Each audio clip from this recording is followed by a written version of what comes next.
लेकिन समान प्रशासन विभाग और राजस्व विभाग के गलत नीतियों के कारण परेशानी कौन झेल रहा है? गांव के लोग झेल रहे हैं। आज गांव में जाइए तो आवासीय प्रमाण पत्र की जरूरत है, नहीं बन पा रहा है। पंचायत सरकार भवन निर्माण के लिए अनापत्ति प्रमाण पत्र की आवश्यकता है, वह नहीं बन रहा है। प्रखंड पंचायत राज पदाधिकारी या बीडीओ को प्रभार दे देने से समस्या का समाधान नहीं होगा।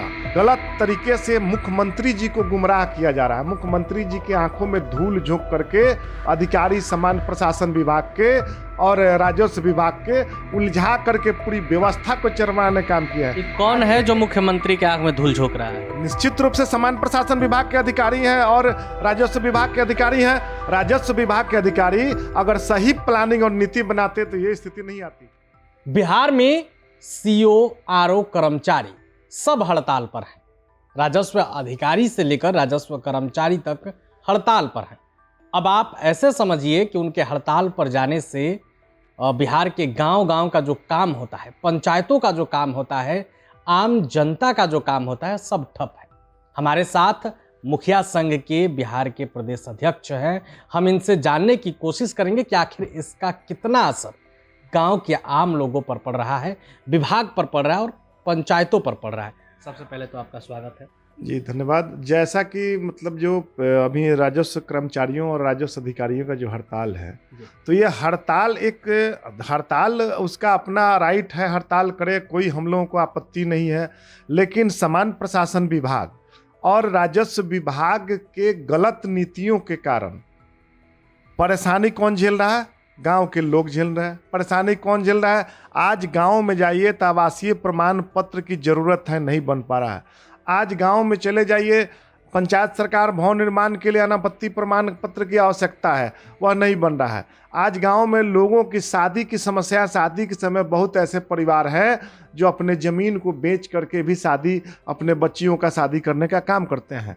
वैसे लोगों का म्यूटेशन नहीं हो रहा है, दाखिल खारिज नहीं होना और रसीद नहीं कटना। और सवाल यह है कि जो आपसी विवाद, जमीनी विवाद के कारण, जिस प्रकार से सरकार का भी मानना है कि जमीनी विवाद का निपटारा अंचल स्तर पर होना चाहिए, और यह नहीं होने से भी बड़े परेशानियों का सामना लोग कर रहे हैं। आज घटनाएं भी घट रही है, उसकी बढ़ोतरी हुई है। तो हम लोगों का साफ कहना है सरकार से कि सरकार निश्चित रूप से अगर जो कुछ भी नीति परिवर्तन, क्या पंचायत सचिव या प्रखंड पंचायत राज पदाधिकारी या बीडीओ को प्रभार दे देने से समस्या का समाधान नहीं होगा। समस्या और बृहत रूप ले लेगा, चूंकि सरकार भी मानती है कि जमीन के मामले में जब अंचलों में अंचल अधिकारी को भी बहुत स्तर पर अभी भी प्रशिक्षण की आवश्यकता है, और बिना प्रशिक्षण प्राप्त किए वैसे लोगों को आप कैसे प्रभार देने का काम करिएगा? फिर तो यही बात हुआ कि मैथ के स्टूडेंट से साइंस का सवाल कर बस वही है कि जिस प्रकार से सरकार के लोग और विशेषकर गलत तरीके से मुख्यमंत्री जी को गुमराह किया जा रहा है। मुख्यमंत्री जी के आंखों में धूल झोंक करके अधिकारी समान प्रशासन विभाग के और राजस्व विभाग के उलझा करके पूरी व्यवस्था को चरमराने काम किया है। कौन है जो मुख्यमंत्री के आंख में धूल झोंक रहा है? निश्चित रूप से समान प्रशासन विभाग के अधिकारी हैं और राजस्व विभाग के अधिकारी हैं। राजस्व विभाग के अधिकारी अगर सही प्लानिंग और नीति बनाते तो ये स्थिति नहीं आती, और समान प्रशासन विभाग के अधिकारी अगर सही प्लानिंग और नीति बनाते तो आज ये हड़ताल की नौबत नहीं आती। आज मार्च महीना चल रहा है।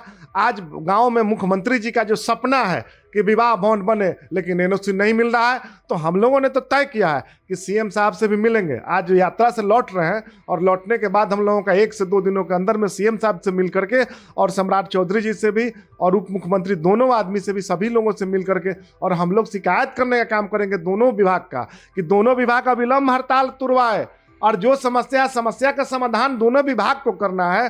तो जो उनका नीड है, वो नीड उनको समझे। हम लोगों को उनके नीड से थोड़े मतलब है, जनता को मतलब है। आम जन की जो समस्या है उसका समाधान हो चाहिए। विभिन्न लोक कल्याणकारी योजनाएं जो संचालित है उसका समाधान कैसे हो और कैसे सुचारू ढंग से चलाया जाए।